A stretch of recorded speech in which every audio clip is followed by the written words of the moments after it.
Welcome back to the Brain Soul Success Show, where we take back our power. Oh, you guys are in for such an amazing treat today. I have Jim Britt with us. He's an award-winning author and 15 best-selling books, eight number 12 international bestsellers. I'm just so excited to be with you. I want to go through your bio here, but I know that we're going to learn so much today. So I appreciate you being with us, Jim.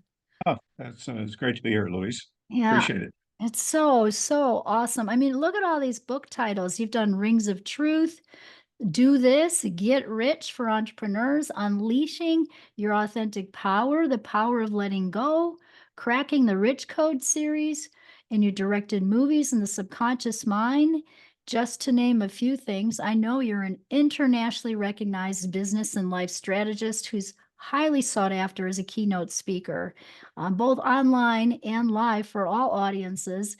You've launched 28 successful business ventures. You've served as a success strategist to over 300 corporations worldwide and was recently named as one of the world's top 50 most influential speakers and top 20 success coaches. You were presented with the Best of the Best award out of the top 100 contributors of all time to the direct selling industry.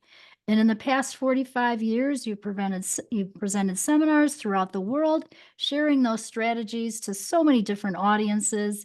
And I know that early in your career, we'll learn about this today, that you were business partners with the late Jim Rohn for 8 years, where Tony Robbins worked under Jim's direction. So you've had a lot of amazing, experiences and influence so many people. That's got to feel incredibly like gratifying. So yeah, it's very gratifying to see some of what some of the people have done that worked with us back then that we trained and worked with and groomed. And Tony's a good, well, Tony's the best example. He's Uh-huh. nobody's ever done what he's done, but everybody in the world knows Tony unless you've been sleeping under a rock someplace. But he's done a phenomenal job. It does make you feel good to see that. Yeah. Yeah, you've done such great work. I'm curious, how did you even get started in this personal growth industry? Well, it's kind of interesting. It certainly wasn't something that I had planned or that I had aspired to be, or I mean, initially, I didn't even know what personal development was. And I remember somebody handing me a book, and he said, "Here, you need to read this book." And it was called Psycho-Cybernetics by Dr. Maxwell Maltz.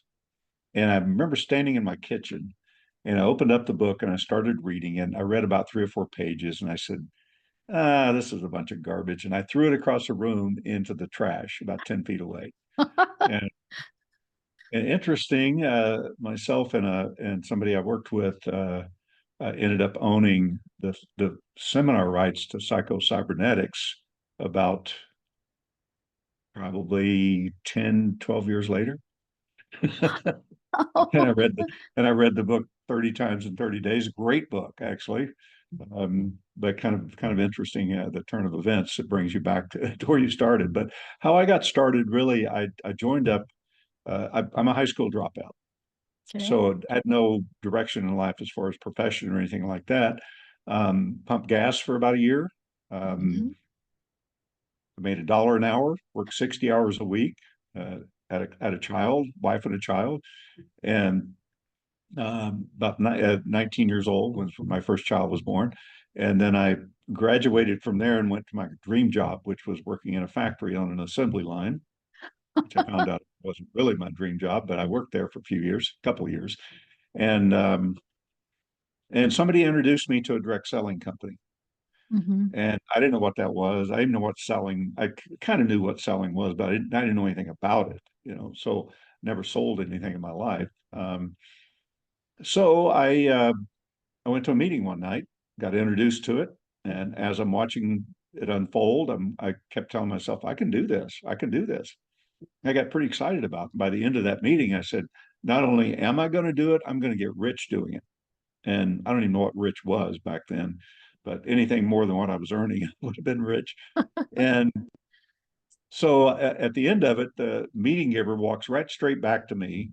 There's like 50 people in the room. Why he picked me up, but he walked right straight up to me and he said, "So, are you going to be joining us? And I said, yes, I am. And he said, well, let's get the paperwork out of the way. So it brings out this contract. I signed the contract. And he said, well, all I need is your check. $4,000 it was going to cost me. And I only had $9 in my bank account. And I didn't know anybody that had any more money than I did. Um, so I said, well, I I don't have any money. He said, you mean you don't have your check? I said, no, I don't have any money. He said, well, where are you going to get it? And I said, I'll go to my bank tomorrow and borrow it. He said, okay. So I went to my bank and they promptly turned me down. Um, and I threatened to move my account with my $9 in it. That didn't seem to phase him that much. And then I thought, well, I'll just go to another bank. So I went to another bank and another bank and another bank. I exhausted all the banks and I started going to loan companies. Mhm. And I had a list of them. And the last one on the list, number 23, I filled out 22 applications before the 23rd one loaned me the money. Wow. Then I got started and they said, your job is talking to people. If you talk a lot, you'll learn a lot. And I said, well, how much is a lot? And he said, 10 a day. We didn't have internet, man. So 10 a day was a tough job to do, to go out and Sure. meet 10 people in person and have a chat with them. Mhm. So I committed to it. And over the next 12 months, I talked to 10 a day every single day, sometimes a few more than 10. But even if I talked to a few more than 10, I still talked to 10 the next day. So I talked to over 3,650 people in a year, and I made one sale. Oh, you're so persistent. Congratulations on that. Yeah, I mean, Yeah. I just thought at some point it's got to kick in, but I was doing Uh-huh. all the wrong things. I didn't know what I was doing, Mhm. and the only thing I got good at selling was I sold my boat, my camper, my pickup, my fishing equipment, my guns, and everything else that I had that was of any value to survive and eat and keep the family alive. And at the end of that year, I had lost my home. I had 5 days from being on the street. I lost both vehicles. My furniture, most of that had been taken because I had liens on that. And I had a wife and a child, and I had 15 cents in my pocket Oh my and gosh. no place to go. So I thought, Oh. what am I going to do? And I remember Mhm. standing in the kitchen, just looking out the window, and I didn't know what to do. I was like, I don't know where to go. You know, not what I'm doing is not working. I thought, well, I'd go back to the factory, but I don't even have a car to get there. It's 10 miles away. They would probably hire me. But then about 30 seconds later, I'm going, no, I'm not going back to that factory. I'm going to make this work. And I'm going, I mean, I don't know if I was just naive or stupid or what, but I said, I'm going to make it work.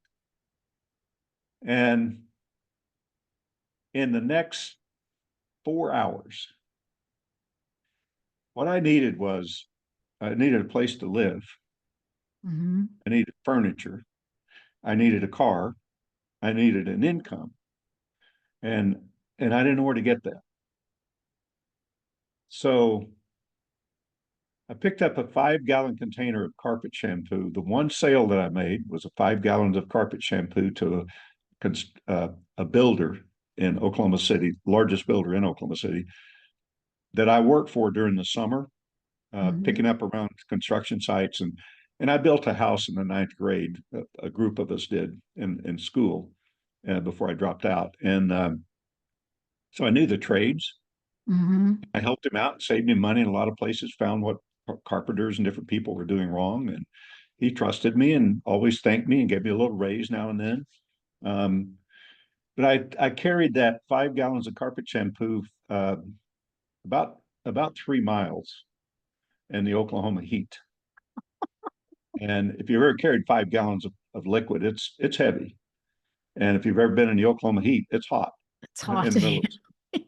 I Yes. carried it, and I have to sit down about every 100 200 feet, and just at one time I just broke down. I'm going, I don't even know what I'm doing. I'm crying. I don't know what I didn't know what to do. And then I would regain my composure, pick it up, and keep going. I didn't know if he's going to buy it. And so it was only back then only 20 bucks or 25 bucks or something. So I get there and walk into his office, soaking wet from sweat, carrying this bucket of Oh. carpet shampoo, and he happens to be standing in the lobby, and he said, said, I said, can you guys use this carpet shampoo? I said, I thought you're pretty much back out. You know, he greeted me nicely and stuff. And he said, yeah, I think we can. He said, turned to his assistant and he said, cut Jim a check for this. And so I thought, got some, at least some money for food. I didn't know what else I was going to do. And then he said, hey, Jim, you got a minute? I said, yeah, well, what do you have in mind? He said, my brother and I'd like to talk to you. I said, what about? He said, just come on in the office. So I go in and sit down. He said, we've been talking a lot about you. I said, really? What about? We'd like to, Oh. we'd like to partner with you if you're interested. And I said, man, I don't have any money to invest. I said, you know, my business is doing okay, but I don't have money to invest. My business was what I had in my hand. You know? Right. He said, no, we want to invest in you. He said, we trust you. We think you're pretty smart. You saved me a lot of money sometimes. And you never asked for anything. He said, you just always worked hard and kept your head down and just worked and looked for mistakes and helped me out. So we have a 52 unit apartment complex we want to build. And they had already built like 3,000 units. So they're big. He says, 52 units, we'd like for you to build it. I said, me? What do you mean? He said, we Oh, want you to wow. run the job and build the place. And he said, I said, well, how would that work? He said, well, we'll pay you 300 a week. As soon as he said that, I said, in my mind, I'm going, okay, I'm in. You know? But on the other side of that, I'm going, I don't know how to build a 300 or a 52 unit apartment complex. So anyway, he said, and we'll furnish you a vehicle. And if you need it, we'll furnish you a 3 bedroom furnished apartment. All of the things that I needed All the things you came to me right. needed. Oh, cool.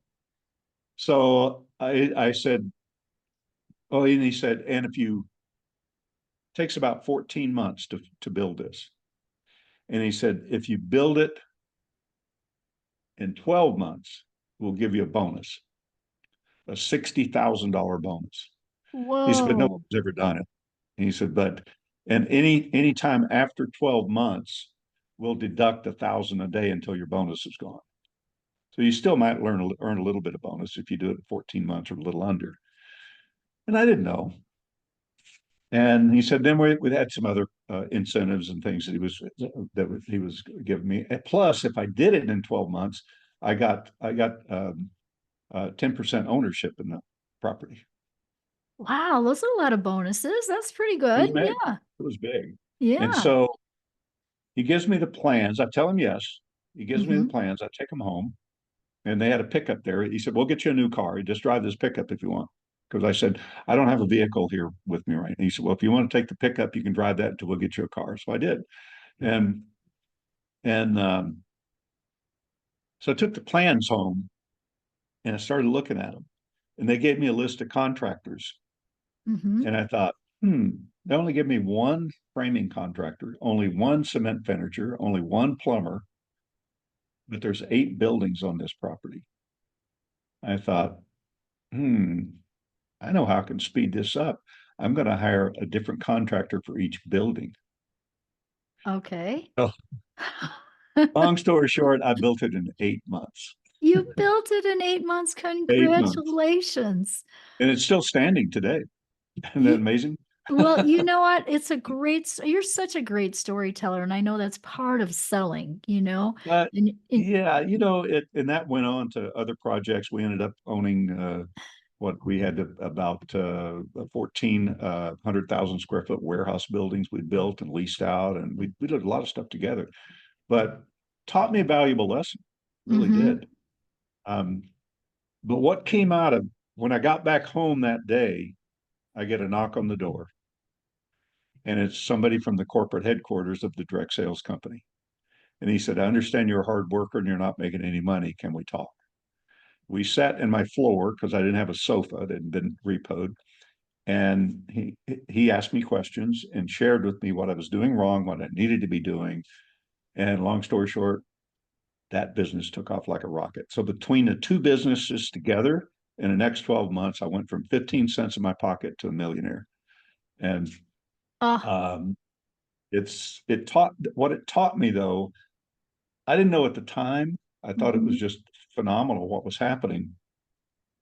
But what I could have done, I could have gotten a job at a gas station pumping gas.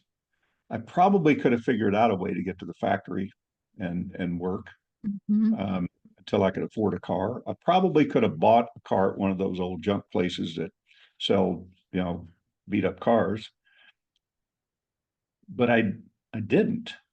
Right. I held with my commitment that I said a year Mhm. before, I'm going to get rich doing this. And back then, $1 million or half a million I made in a direct sales company was was pretty rich back then. Sure. I was like, Absolutely. you Your thought if you had $1 million, commitment. you could live the rest of your life. Back then, you thought you could with $1 million, not so much today. Um, but it taught me that when you make a decision, Mhm. um, if you're really passionate about that, make a decision that doesn't allow for anything less. Because Beautifully said. look at what most people do. They make decisions. If this circle was a decision, Mhm. firm decision, most people leave a little opening in that, and that's their escape route.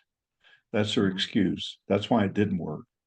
But they say, yeah, I'm going to do this, but in the back of their mind, they're going, if it doesn't work, I don't know what am I going to tell people. And if I fail here, maybe I won't fail, but if I do, what do I need to say? Well, what Mhm. excuse can I use? But you know what? That was the smallest thing that came out of that year.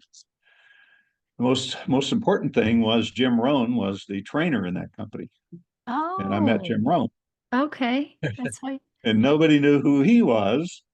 And a couple of years later, that company went out of business, and Jim and I got together and went in business together for we were I think about 8 years that we were in business together. I started promoting him, and then Mhm. phased from there into speaking. And 45 years later, I'm still here after about 5,000 events in 31 countries, and it's a um, so that's really what came out of it. And I never looked at Jim as my mentor back then, Uh-huh. but looking back on it, he was. But yet Mhm. nobody knew who he was either. But he was really good at what he did, Mhm. and he did teach me a few things, about speaking. And he said, become a storyteller, gather stories, be able to, tell those Mhm. stories effectively and things like that. So I did learn a lot, and I have probably a similar style because he's a country boy, I'm a country boy, and we just kind of, tell it like it is. I don't gloss it over, try to hype anybody or pump people up or anything like that. It's just this is fact. Here's the way it works. So I've learned a lot of things over the years, but that was the first thing And is the hard work, the persistence that you had.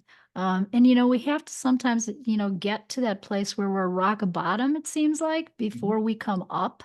And I hear those stories a lot about successful people, they had 15 cents in their pocket. Um, Mhm. but you also had people who saw something in you. Yeah.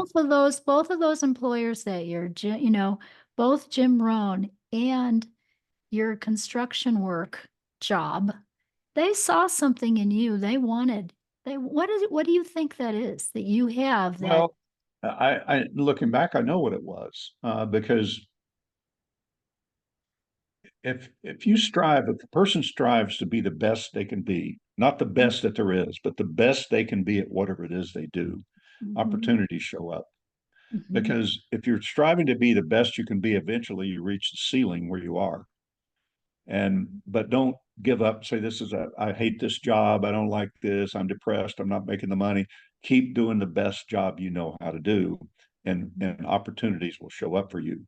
Um, when I worked in the gas station, I worked hard, and I would pride myself in how fast I could fix a flat tire, how fast I could lube, change oil and filter in a car. I mean, 5 minutes I could change oil, filter, and lube a car. And people just like, did you do this already?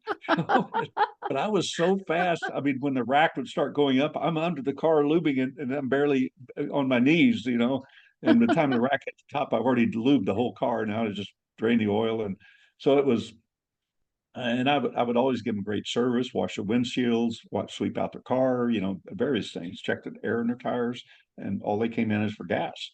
So I always did that. And then in the factory, the way I got there was somebody that was that bought gas from us, and he came in one day and Mhm.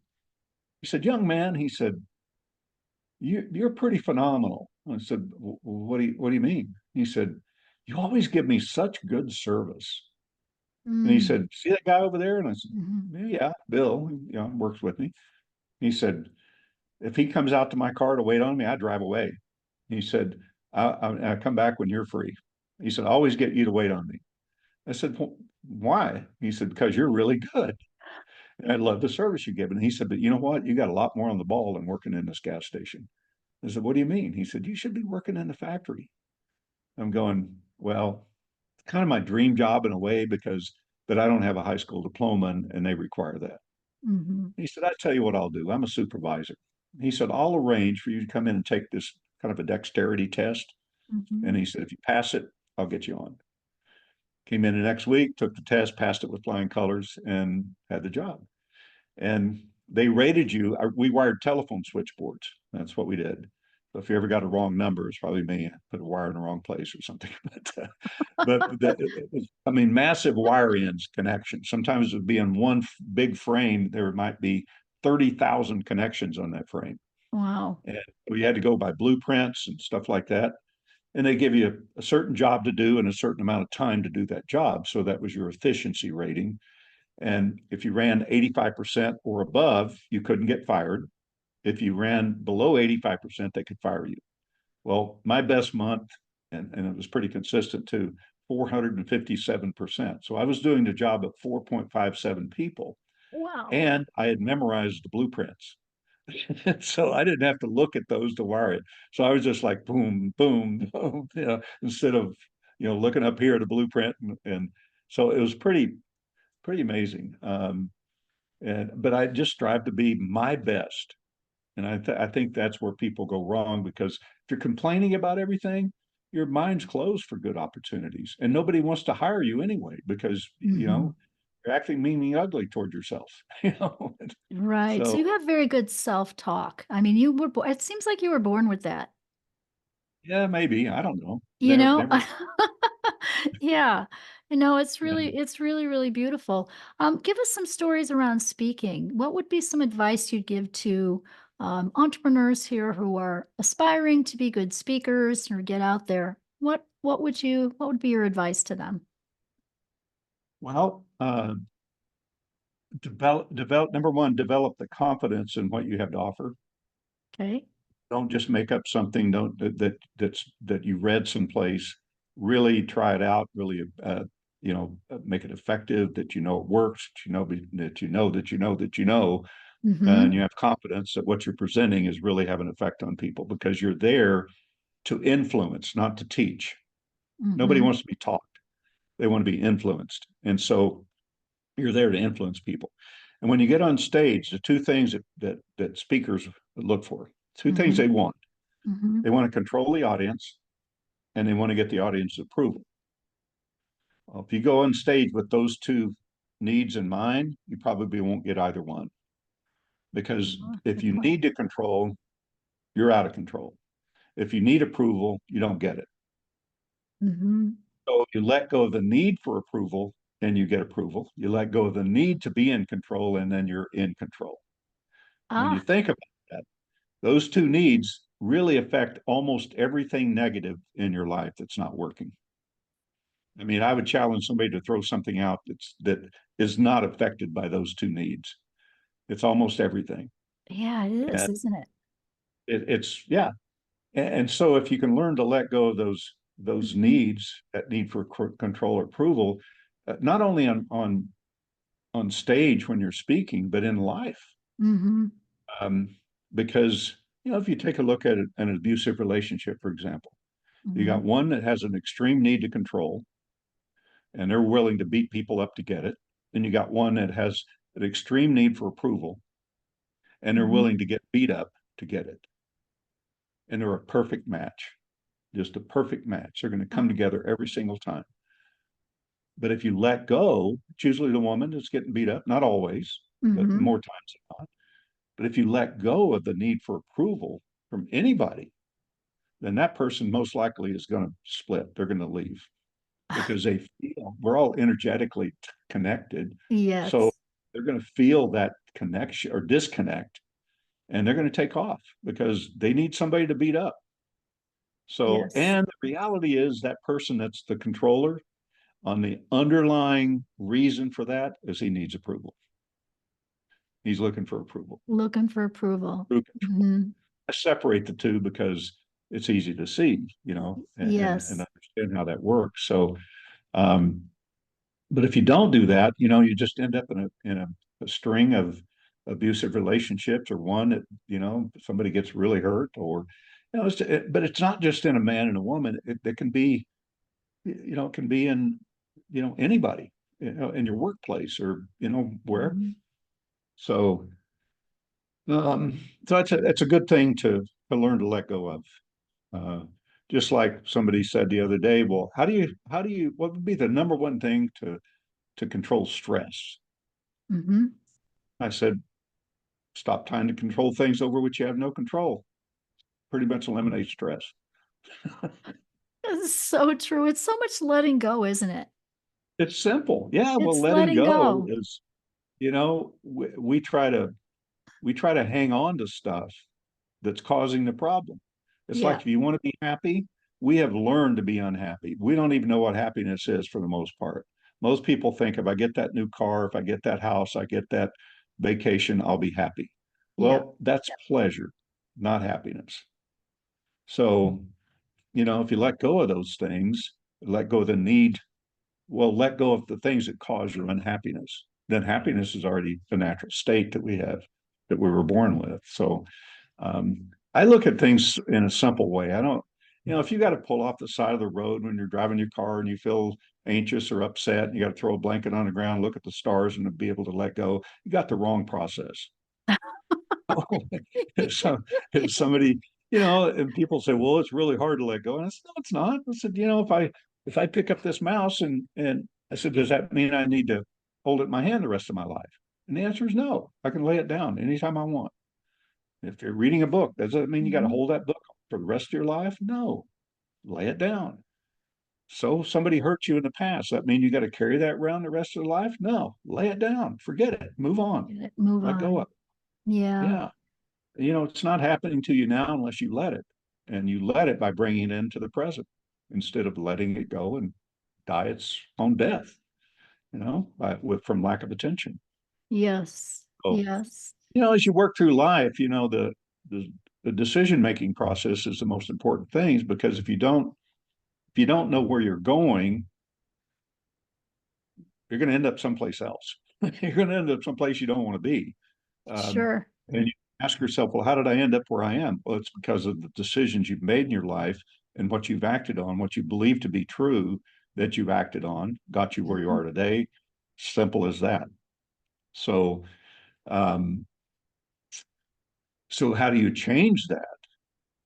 How do you Good change that question. belief? Yeah, how do you You change know? that belief pattern? I mean, I work a lot with belief patterns, and I use energy work and a lot of spiritual work and brain soul connection kind of work. And Mhm. I'm always working with belief patterns with people, and see those little, I guess I want to call them hiccups, or Mhm. those places that need to be shifted. And for some people, it seems like it's easy to shift them, just them themselves, just doing it. And then other people, not so much. So, what would you say about that? Like, how can you Well, help I would say people? that I would say that all beliefs are false Okay. until you decide they're true. Then they're only true for you. Ah, So if ah, somebody says, "No, I believe in this or that," doesn't mean it's true. It means it's true for you. If you believe it's hot in here and I believe it's cool in here, we're both right and we're both wrong. In a sense, yes, it's it true just for is what it them. is. So, Right. um, so people get so hung up on their beliefs, and then they don't want to challenge them. They don't Hmm. want to, if they believe in one thing, they don't want to challenge that. Well, to me, if I believe something and somebody challenges it, it's either going to get rid of that belief or it's going to strengthen it, one or the other. But if you don't do Yes. anything with it, it's just going to lay there and do nothing. So, um, how beliefs get developed is, well, I'd say a core belief gets developed, Mhm. which has a big effect on your outcome of your life. It gets developed in the first 6 years of life. Yes. And you know, you've got you know, kids that are raised in orphanages and foster homes that get abandoned. You got kids that are abused. You got kids that are verbally abused, grow up with alcoholic parents or drug abusers, or you know, seeing the father abuse the mother or whatever. They see this negative stuff. Well, children want to be happy and joyful and have fun. That's it. Mhm. So um, anything that interferes with that happy, joyful, having fun, and learning new things, they want to learn things. They have no other responsibilities. Anything that interferes with that, they learn to suppress it. Mhm.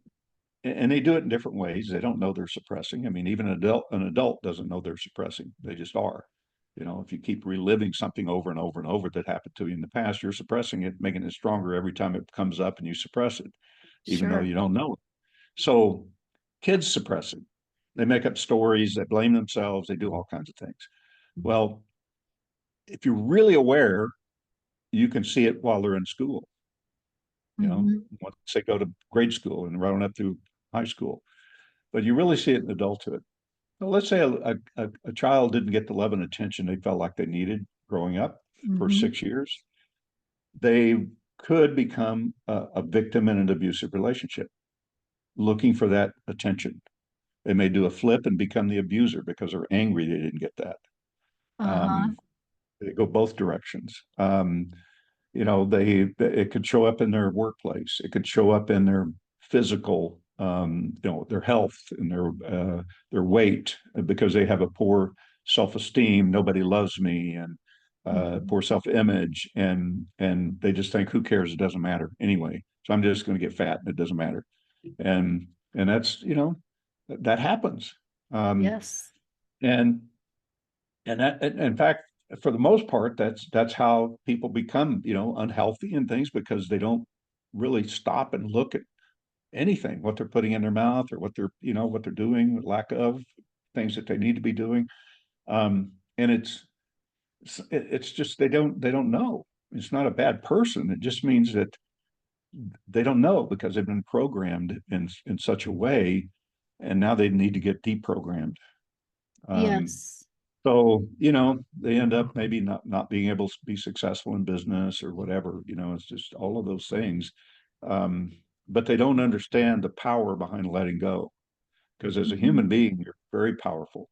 Mhm. But what takes our power away is hanging on. That's when I wrote the book Unleashing Your Authentic Power. It's about letting go and Letting the go. power of letting go. That's why I called my program The Power of Letting Go, because there's power in it when you let go.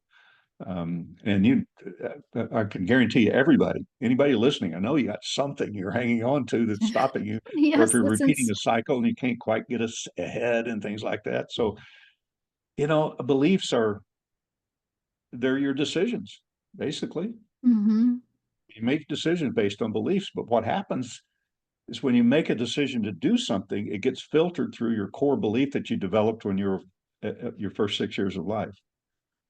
I So could if totally see you that. don't have good Yes. self-esteem or good confidence and things like that in yourself, and you make a decision to do something that's going to require that confidence, you Mhm. just Googled your own little Google up here, and what's going to pop up is all the reasons why you don't have the confidence to do that or the ability to do it.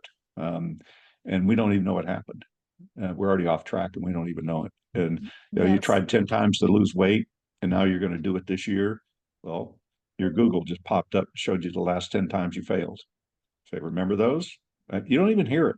It's just, It's subconscious, isn't it? Yeah. I it's like to actually subconscious. dig Yeah. dig those out. So I like go into the brain and figure out what happened at age 6 and that you're taking on mom and dad's stuff at that time.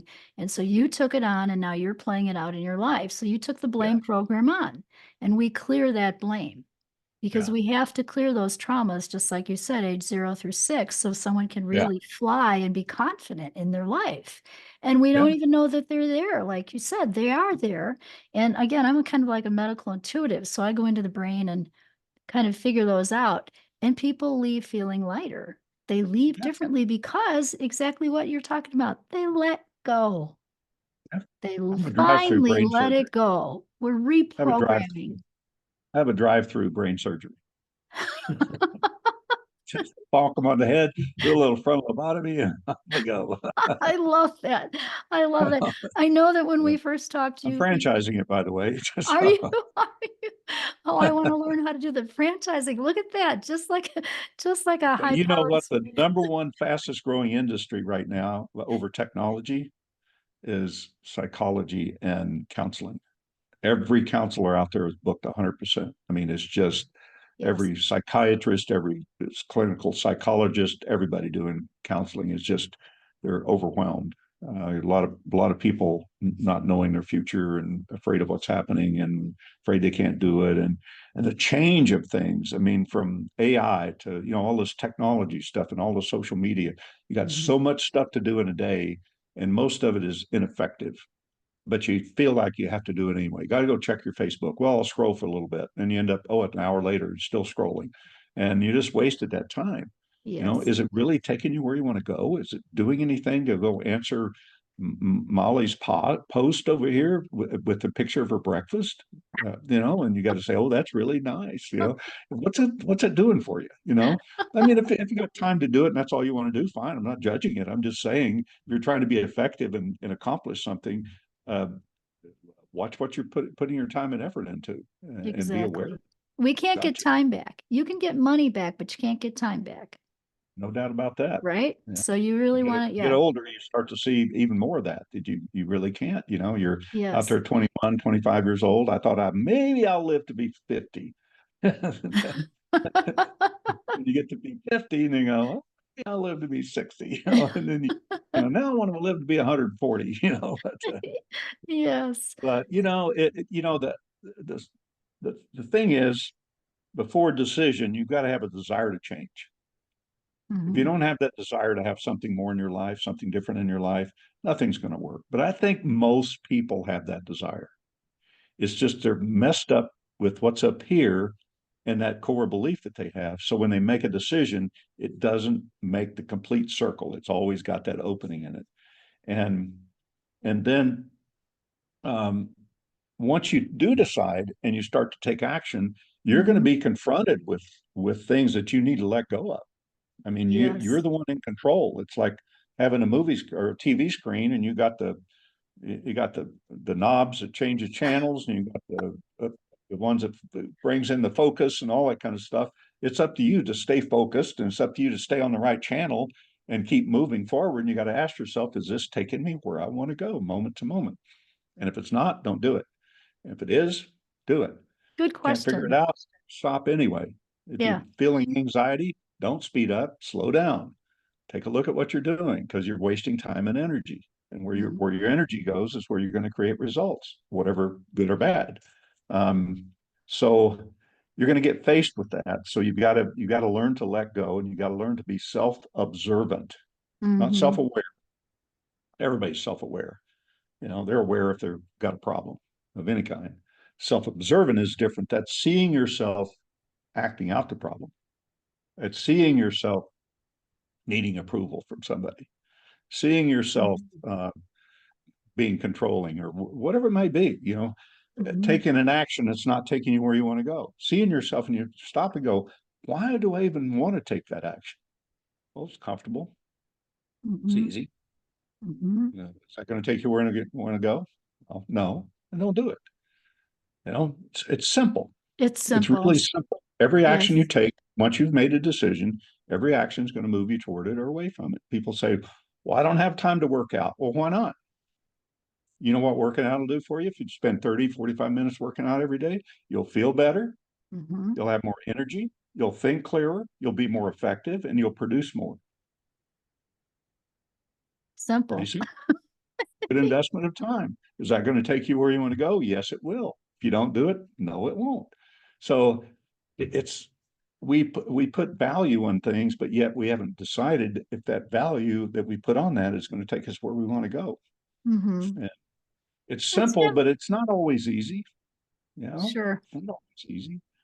But you got to continue the process and and realize that you're in charge, and and it's up to you to determine what needs to be let go of and what needs to hang on to.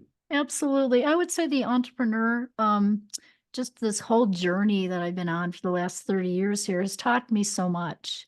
And I Mm-hmm. know that, as an entrepreneur, you're faced with making decisions all the time for your business. And so I had to learn to let go and learn to make better decisions. And I'm still learning and growing too. It's not like things don't happen every day that I could ask myself these good questions you're Yeah. proposing here, Jim, because we're always learning, but you've done such a beautiful job in your career, and you've influenced so many people. And I just want to, thank you. I mean, I know that what's your latest book? What's the newest one that you just did?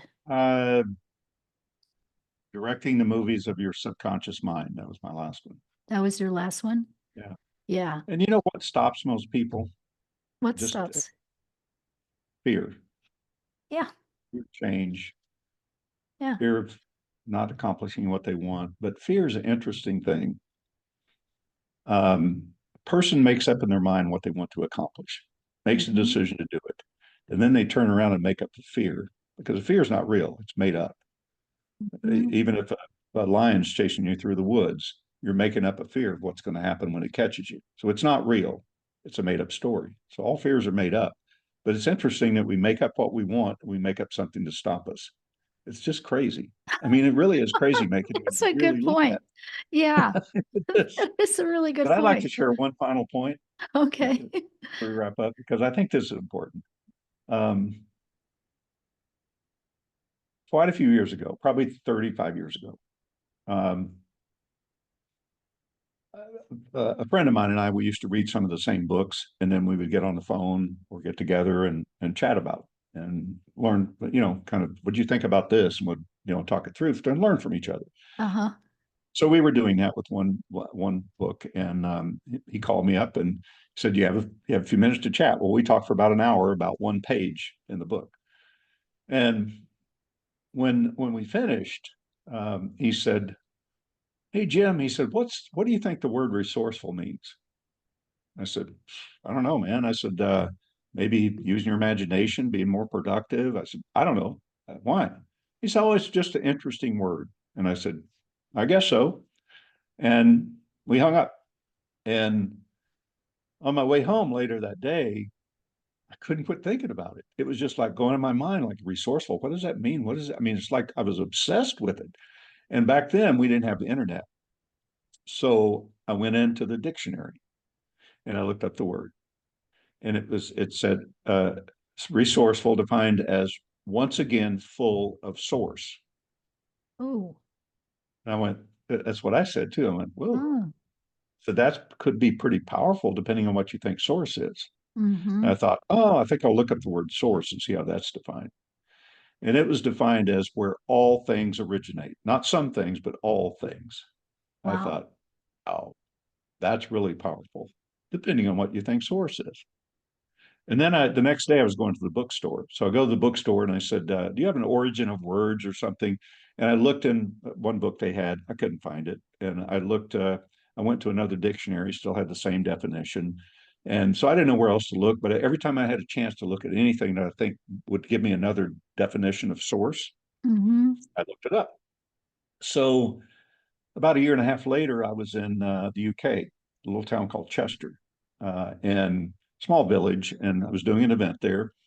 And I went out, I had 2 hours free in the afternoon. So I went out for a walk and coming back and I see a building, the back door of the building, it said a little sign above it said antique books. I go, wow, I'm always interested in old books. Walk in the back door. First book I see is a dictionary about this thick. I mean, it's like a foot thick, all tattered and torn on the edges. And I wished I'd looked up and seen the publication date, but I didn't. I don't know how old it was, but it was all tattered, all the edges worn off. And it had a sign that said "Do not open." And I thought that was I justified it as for people in the UK, not for me. So I guess I was prepared to buy it, but I don't know what it would have cost. But so I carefully opened it up to the S's and I carefully turned the pages and found the word source. And I saw a couple of three things in there like I'd seen before. And suddenly there was a definition that popped out. It's like come off the page at me. Source defined as love. I went, wow, Mhm. once again, full of love. And I left there, went back out the back door, and I just kind of in a daze thinking about it. And I thought, what does that mean? Once again, full of love.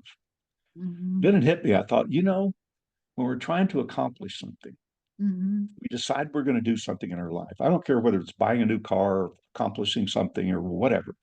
We fall in love with it Ah, because yes. Yes. we fall in love, and that creates the passion to keep us moving forward to Yes. accomplish. Make Yes. sense? Totally. I So mean, I love my people. Like I've been saying that all day today. I don't know, maybe it's Halloween, it's just people are in a different mood or whatever, but I truly, like, I love being with you. I love my podcast. Truly, yeah, I I, love all my people. I get teary eyed thinking about all the people I get to work with. well, something hit me then that day as I'm walking along. I'm going, okay, once again, full of love. So Yeah. resourceful is once again full of love. All things originate in source, which is love. Hmm. Where does fear come from? And I Ah, thought about that for a few minutes and I go, yeah. okay, there's a flaw in this. There's something missing. There's a flaw. Hmm. Everything's everything's created in love. Where does fear come from? Right. Going over in my mind, I've walked another 15 or 20 minutes and I go, oh, I got it. You fall in love with fear. You Wow. honor the fear more than you honor what you wanted to accomplish. You Yes, fall I could, in love you with do, fear. I love you, this fear. yeah. Well, it's Yeah, that comfortable, word. right? If somebody's comfortable with fear, then they fall in love with fear and it keeps propagating more fear. Well, it does absolutely. What you focus on is going to produce Yeah. more. But sometimes people want to fall in love with the fear so they don't have to move forward for fear of losing. So Hmm. that fear will stop them, and then while they're in,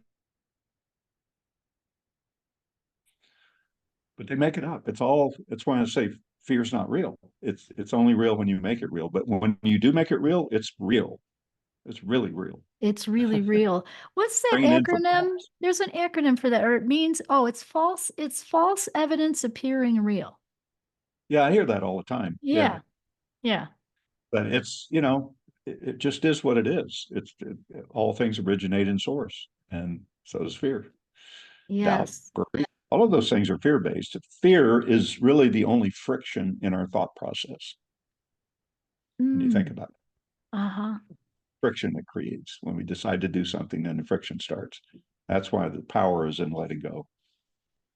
Ah, very I well wanted to said. share that. Yeah, I love that story. Thank you And for then I sharing left. that. I left the UK and I flew to Toronto, and I had an event, and it happened to be the guy that the two of us, the guy that asked me about resourceful, he and I were doing a bit together.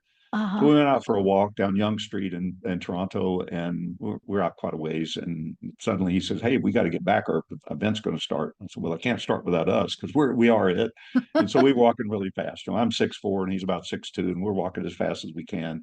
Suddenly, I feel somebody on my right shoulder, and I could smell the guy, like a homeless person or something, and he's walking in step with me. And I was just getting ready to turn around and go, hey, buddy, we'll back off a little bit. Mm-hmm. And just as I started to turn around, he started talking in two different voices. And the first voice said, "And God created man." And the other voice says, "Yeah, I know that." And he said, "But then God created woman." And he said, "Yeah, I know that too." He said, "But then God created fruit." And the other voice goes, "What does fruit have to do with anything?" He said, "Well, inside the fruit, there's a seed. And he said, if you plant it, it will grow. But if you don't, it won't." And then he turned and went the other way. And thinking about that as we're walking along.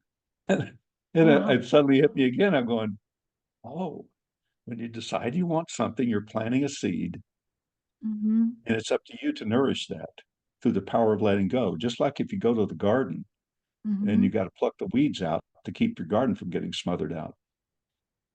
And a lot of people say, well, God will protect me.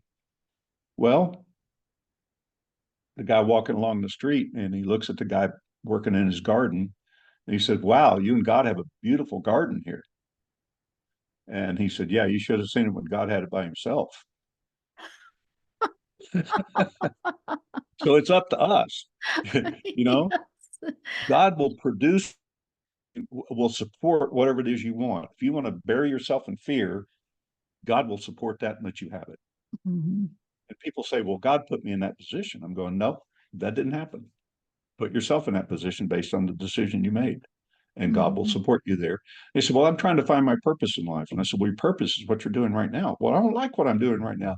That's your purpose. Once you finish that, you'll have a new purpose. And once you finish that one, Truth. you'll have another purpose. Just look back at your life. Everybody's gone through those things. So Yes.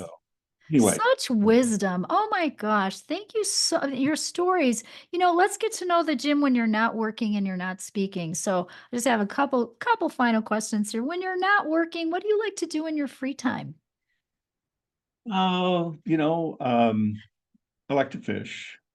Okay. Um, I like to relax on the pool or on the beach someplace. Um, we enjoy my wife and I enjoy gourmet cooking. We're Hmm. both pretty fair chefs. We like going out to a nice meal. I like fine wine, um, and you know we like going vacationing and going to different places. Um, but I'm pretty satisfied most of the time with my life and what I'm doing. I feel Hmm. fortunate I've been able to do what I do and help people you know and, and in turn you get helped yourself. It's a learning process, and I'm fascinated by the human mind Hmm. and not having a high school education or any college or any degrees in psychology or anything like that. I look at things on a very simple level, nothing complex. You know, Somebody said, "Do you read books written by psychologists?" I said, normally not, because most of them are full of quotes from other psychologists. And I Hmm. said, if I want to know what they wrote about, I'll just go read their book. I want to know what you know. And Yes. it's so true. Yes. And I learned that from a guy when I first started writing. I sent him a chapter and I said, and it had like 10 quotes in it from other people. And he said, no, no, no, no. He said, nobody wants to hear those quotes. He said, take those out. He said, it's okay now and then if you put a quote in someplace it's really meaningful. But just to put a quote in randomly every, 5 paragraphs or every page or 2 pages or even once a chapter, he said, they want to know what you are sharing, what you know, not what somebody else knows. And it made a lot of sense to me. So Yeah. out of my 15 books that I've currently written, I only have one quote in 15 books. One quote that's good Yeah. for you. Well, Yeah. I can just imagine because you're speaking, you're storytelling. So absolutely the power of those books. So how can people get a hold of you or, get a hold of your books? What's the best place for us to Well, go and learn? my website is jimbritt.com, Britt, jimbritt.com. If you want a couple of audios from The Power of Letting Go, the first two Hmm. audios in the series, go to poweroflettinggo.com and you'll be able to download those two audios and for free. And they're about 30 minutes each, so you get a nice little concept of power from letting go. Um, Nice. and if you want to know about if you have a money block or issues with money or not a good relationship with money is what most people have that don't have enough, go Mhm. to crackingtherichcode.com. Um, and you'll see a bunch of testimonies on there, and it's an online coaching program that's virtually delivered and pretty powerful, designed to change Nice. your relationship with money. And I also have another book series. I know you're in one of our book series. I have a book series called Cracking the Rich Code. And if you're looking for ways to expand your market reach, if you're a coach or a speaker or somebody in the personal development industry or in business looking to expand your reach, we're in our 17th volume of that. And we have a mastermind and a whole bunch of other stuff that goes along with it. But, and so anyway, that's, That's beautiful. Thank yeah, you. Thank you so much. Thank you for being here with us. I so appreciate you and all the work that you're doing in the world. Thank you for those gifts. We'll put those in the show notes so that you all can grab awesome. grab those books and those goodies. And again, Jim, thank you so much for being with us today. Yeah, my pleasure. Thank you. Yeah, Thanks for yeah. having me. Appreciate it. It's been amazing. And remember everyone, follow your heart, but take your brain with you.